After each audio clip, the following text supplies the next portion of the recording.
going to be fixing the AC today, hopefully.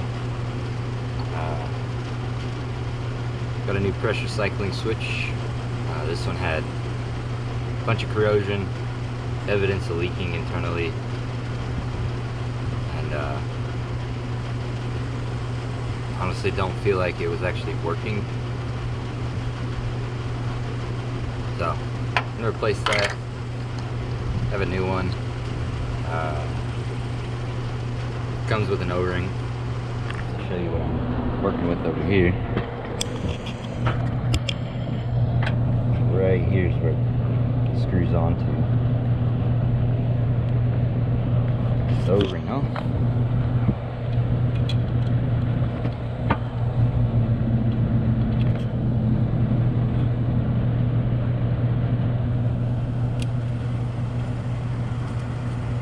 This threads onto here, and it is a plastic fitting, so you don't want to throw a wrench on it and just kill it. But another piece of the puzzle was this connector. It's not easy to get. Sorry, I'm like in your face, but it's not easy to get this connector. So what I'm gonna do is I'm trying clean this out as best as I can. I cut the wires and cut them back. The corrosion didn't make its way up the wire, so I think cleaning it will allow this to work properly. So anytime you're working on something, like let's say you rewire in a truck, when you cut your connectors off, if you don't need them, if you don't want them, whatever, leave yourself an inch or two. That way, if you're further down the line on the project and you might need that connector, just stashed it with an inch left, you can solder it, butt splice it, whatever. But it allows you to reuse it, so just my tip, I guess. But yeah, I'm gonna grab some brake clean and blast this thing out and we'll get it installed. I also got an air filter.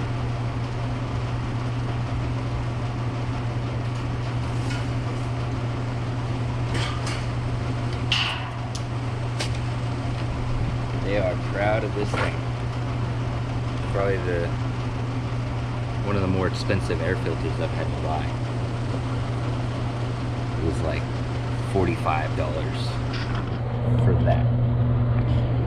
It is awake stuff, so I'm not gonna get upset. Didn't feel like spending the money on a fan, so it is what it is. But yeah, I'm gonna hook up the AC machine and pull a vacuum and show you guys how to do that. So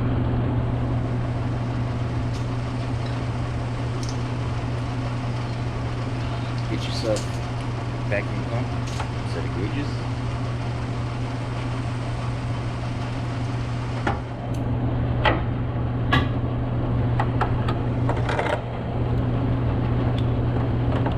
Blue side is low side. We got low side over here.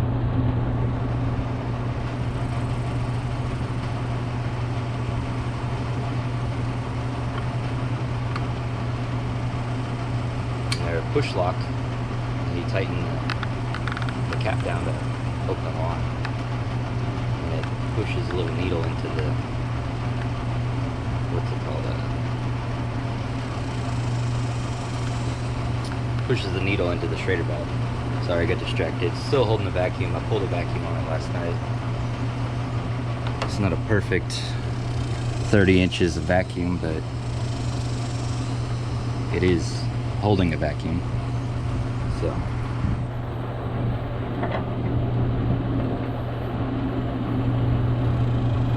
aha, we found our first leak. Check it out. I don't know if you can hear it, but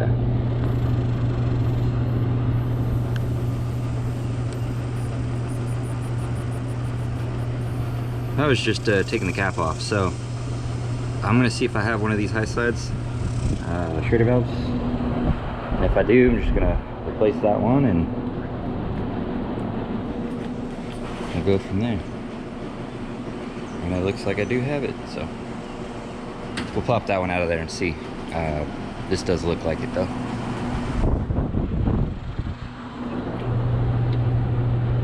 Yes sir. So let me grab a wrench real quick and we'll replace this. So this is not a technical Schrader valve. This is it's like a nylon rubber ball with a spring on it, so you can't just pull the core out of this one and replace it. So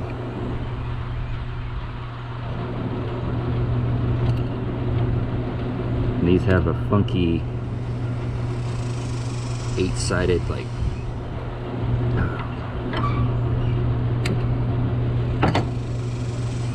it's like 8 or 10-sided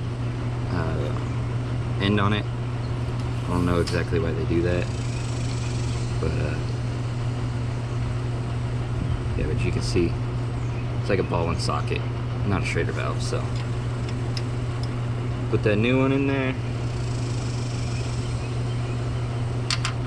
and then you don't need to kill it, but you want it tight.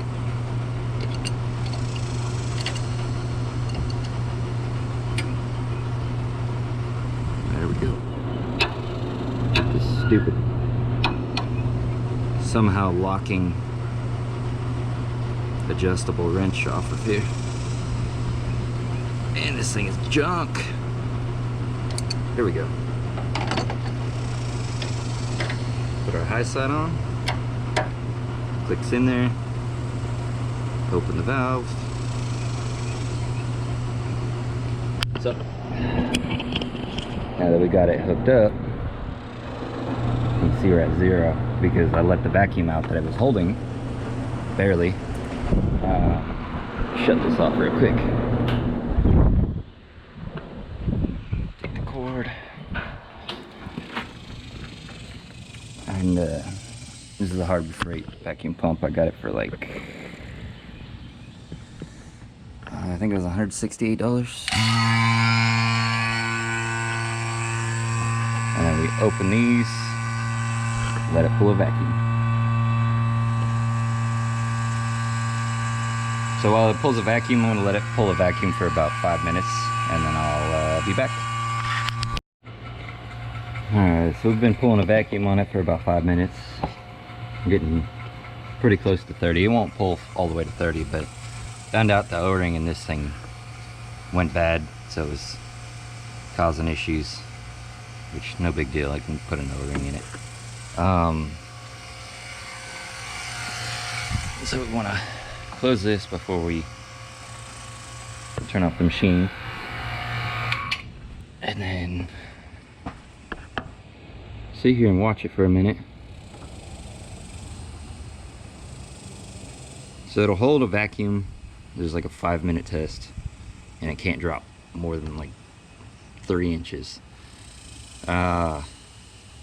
This one's holding steady at about 28, so we know we got a sealed system. So now unscrew this.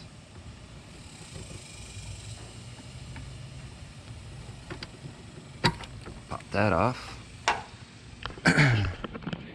And the next thing to do is grab your charge hose, and I get refrigerant with no stop leak, because the issue with stop leak is it works, and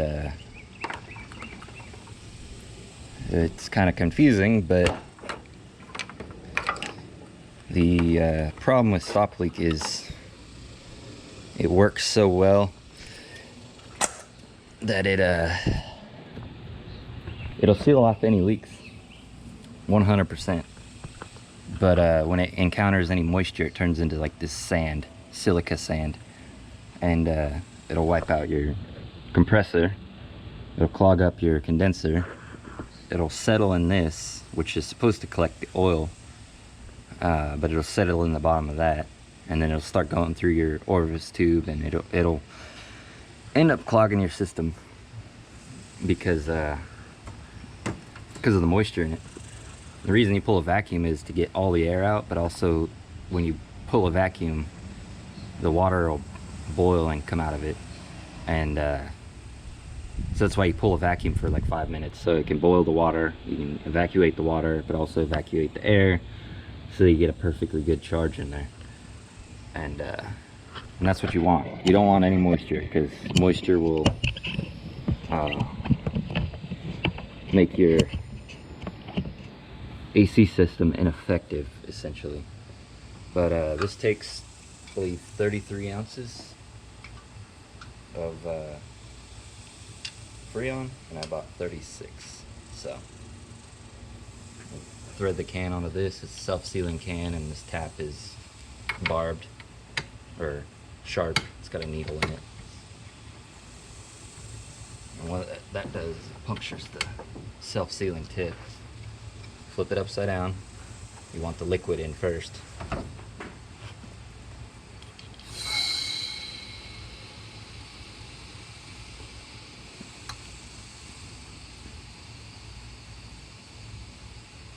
Just wait.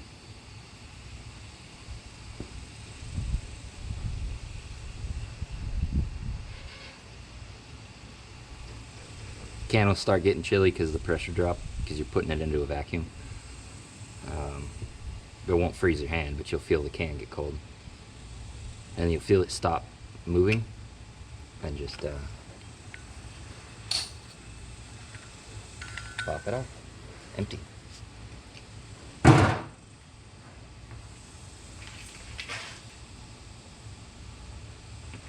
What we're gonna do is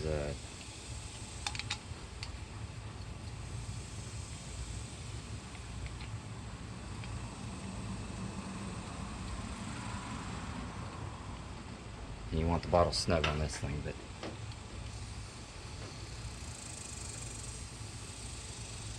you'll feel the liquid escaping. You'll feel it in the can and in the adapter. But we'll just hang on, and you gotta be patient with this, because it will start slowing down as you start to approach the charge. And when I first, because I put a can in, see if it would work, and I didn't hear this click, but when I put that first can in, I heard this click, so I know this is operational now.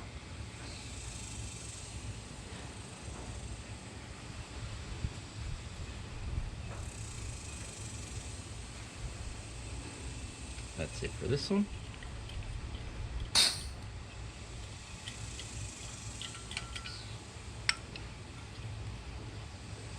Well, not quite a charge slowed down, but we can thread this one in there. I'm gonna hold it for about, say, 5 seconds, because we didn't get quite all of that one. It's probably got another ounce in it, so we're at 23 ounces. So hold it at about 5 seconds. I can get it up to hopefully 28, and then we'll start it up and see how it performs, and then we can use the suction side of this to pull the rest in, because it'll start to equalize around a 80 to 90 psi in the system, and then you can't charge it without actually pumping it in. So 2, 3, 4, 5, give it another couple seconds, 6, 7. We'll leave that, and now we'll, but we can't fire it up just yet. I got ahead of myself, so we gotta repair this connector real quick. Be right back.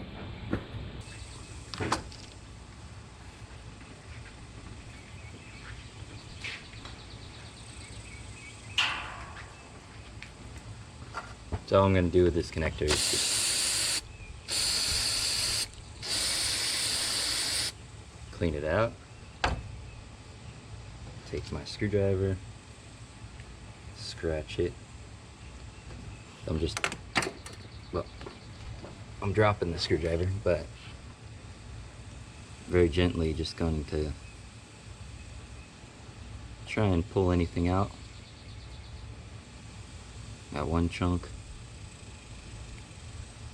This is a mixture of corrosion and whatever oil was seeping past.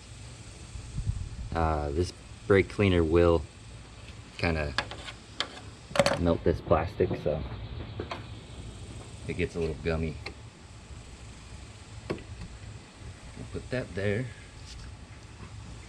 Just match our wires up, purple to purple, black to black. Really doesn't affect anything technically because it's only a 2-wire on-off switch, but it's still good to put the wires in this correct location. And I like to use butt connectors that heat shrink to seal the wires. They're a little more expensive, but they are in more permanent repair. The best way to do it is solder them together and use the heat shrink with the glue, the marine grade. I get a kit of it off of Amazon for work, and it's like 30 bucks, but it lasts me for quite a long time, and I do a lot of wiring on cars. So remember when I said leave an inch? I didn't. So now I got to trim this heat shrink back slightly just to give me a good contact with the wire. And this is why you want to leave yourself some room, so that you can make the repairs and not have to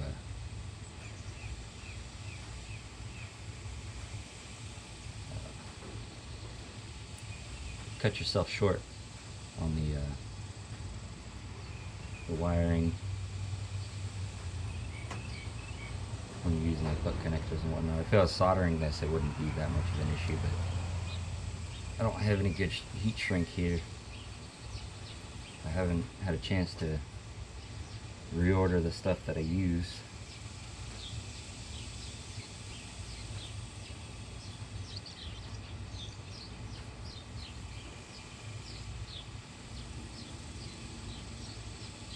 This wire's gonna be a pain in the butt.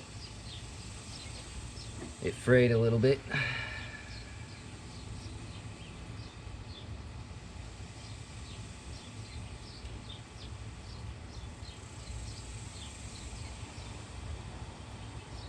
So what I'm gonna do is technically not recommended. So I took the frayed section and spliced it a bit, twisted it over, and then gonna flush cut it.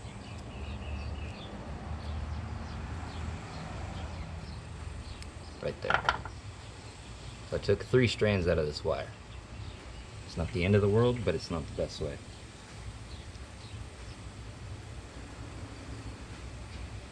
I just gotta make sure I get a solid crimp on it. The reason I ended up cutting it short is I was planning on getting a connector with it, but it's out of stock, and not sure if it'll ever be in stock. So do a quick tug test, and all that's doing is making sure you get a good crimp. You always want to make sure. So this one I got to do the same thing. Sorry if it cut.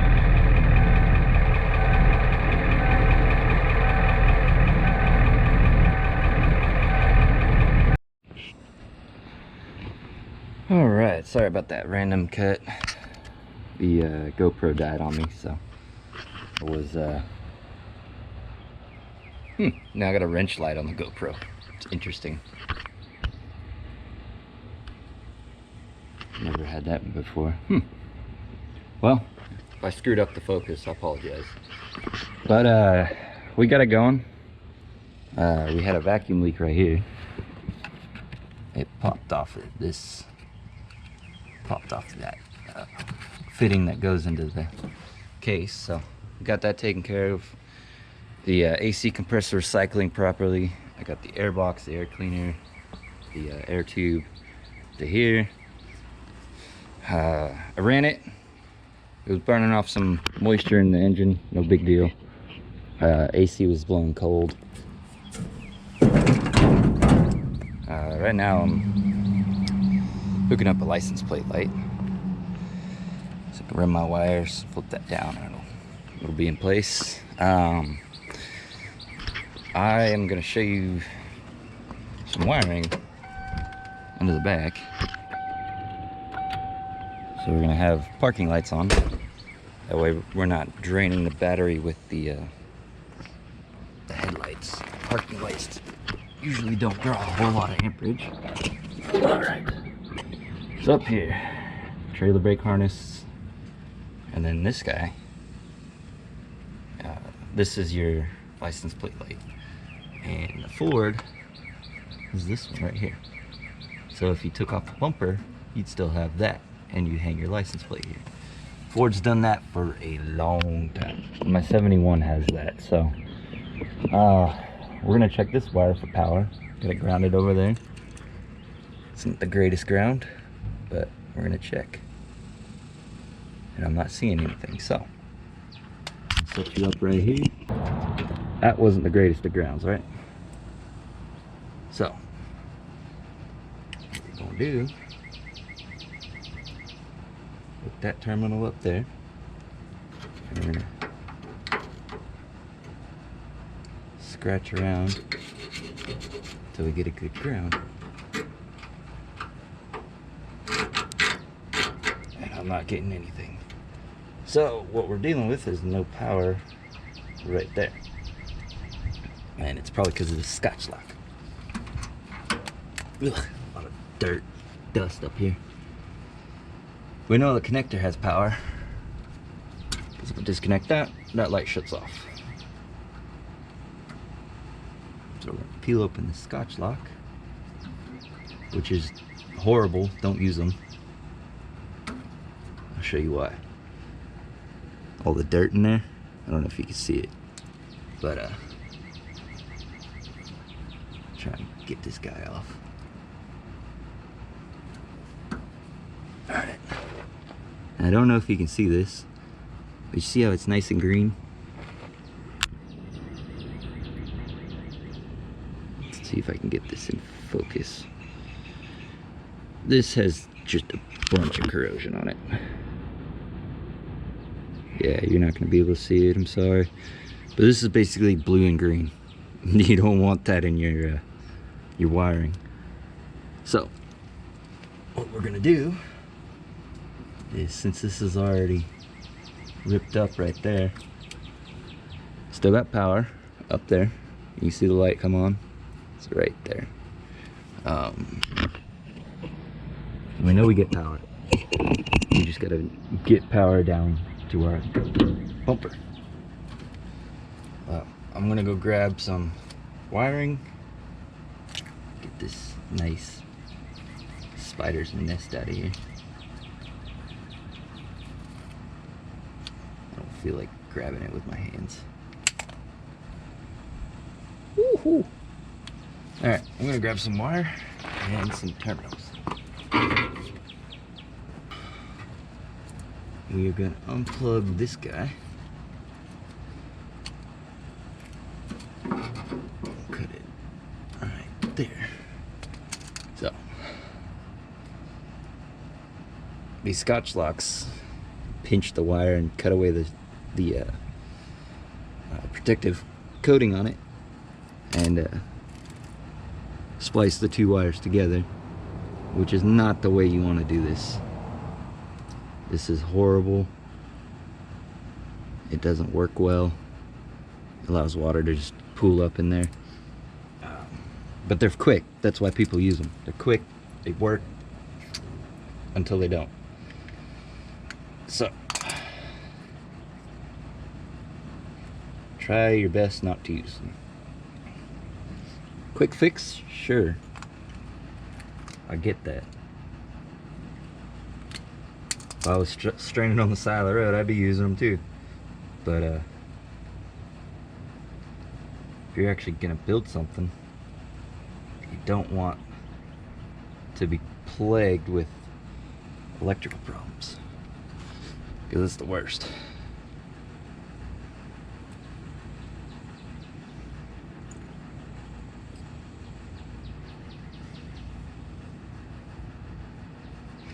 Strip this back just a touch bit more. Sorry if I got my head on the way.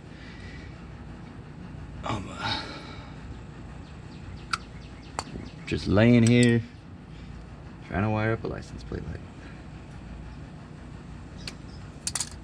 because after this week, next week I will be I'll be off on vacation, and I'll hopefully have this on the road and be able to have some fun. So I cut them long so that I could twist them around nice and tight, and then what I do is I take these guys, make sure I still got it nice and tight, then I'll take and trim it back to what I need, and then just make sure she's tight.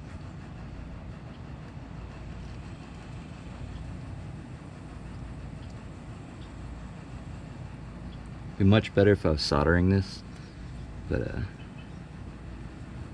all my soldering iron and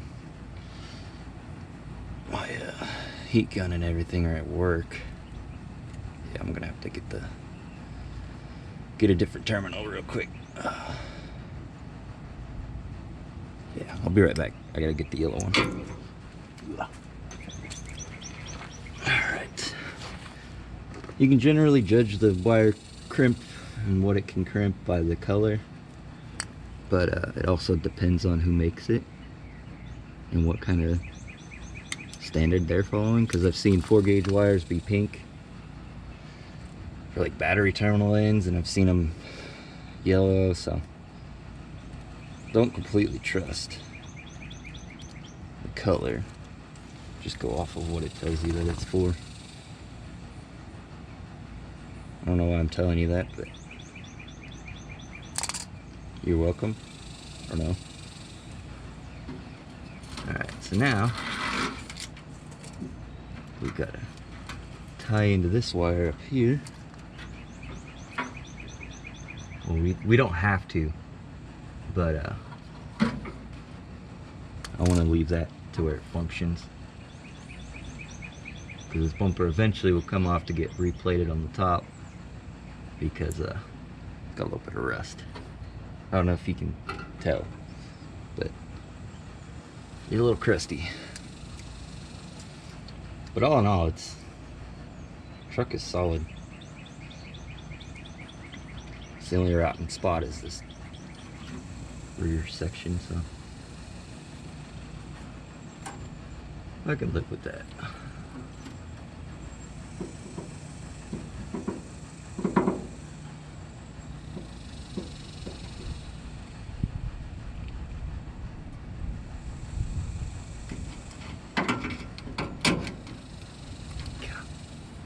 So much crap. Give it a good tug. We're good. And yes, I know these are heat shrink. I don't have my heat gun.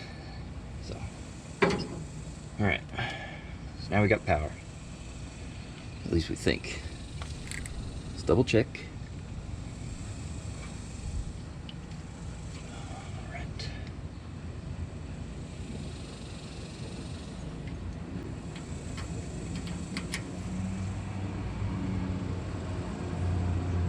Yep, we got power.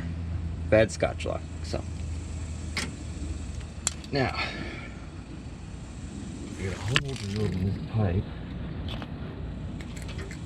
Okay, well, don't knot up on me. Thank you. Hopefully I can fish this through.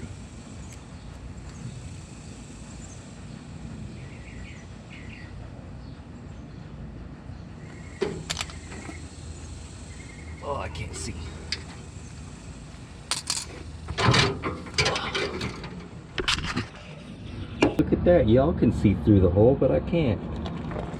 Oh, that ain't fair. Yeah.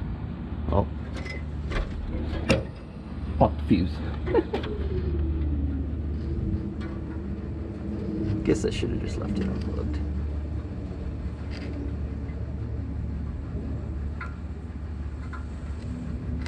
There we go. Oh, of course. I would screw that up.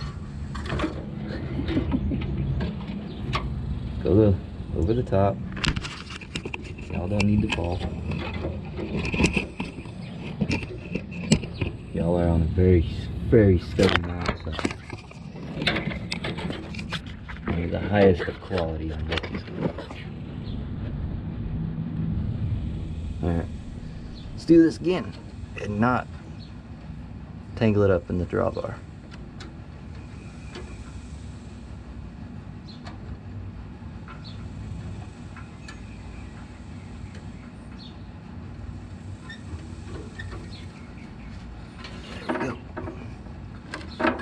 Leave a little bit of slack on it, and that way, well, I won't need to leave too much slack on it because I got a wire to the light right here and then pull it back. So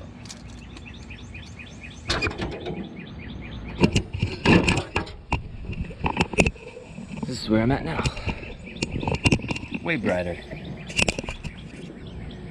But this light wired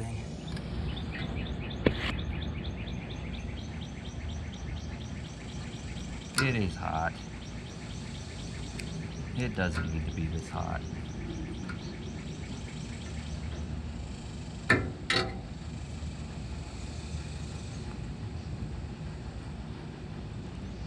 I know I complain about that a lot, but it's hot. It's ridiculous.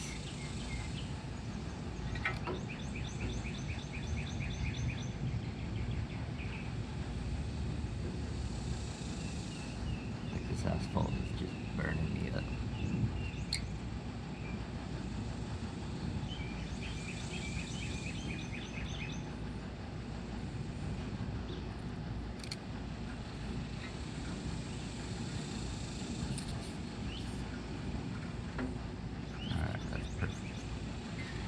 Now we're going to take our other color wire, our blue, will be our ground. We'll fish them both through to the other side, and then I'll ground it on the frame somewhere.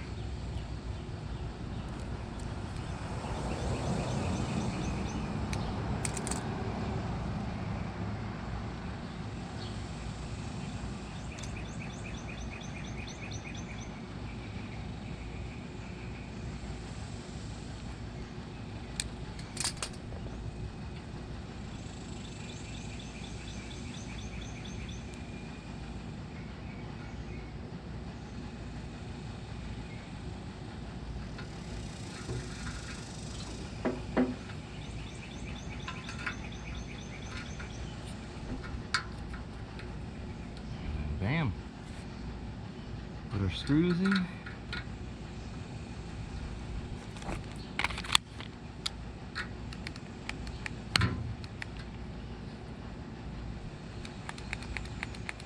course my battery would be dead. Be right back.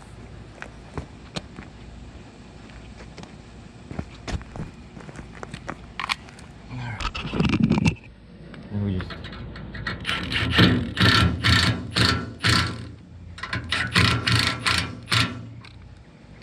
there you go. Don't need to kill it. And got our wires right here so we can heat shrink them and then tie them up. And then I just need to find a spot to ground it. So I think I will take it over here.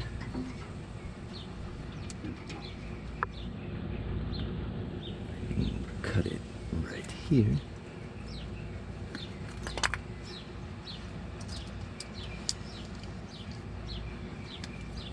Strip the wire.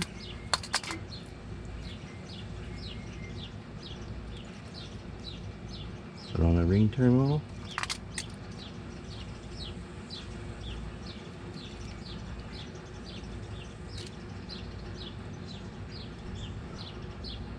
And this one's not a heat shrink one, but it's kind of tricky when you got frame grounds like this to heat shrink it when you're trying to ground it to a frame. So, and we'll just zip screw it on here, and we'll have a license plate light. So, clean up on this. So.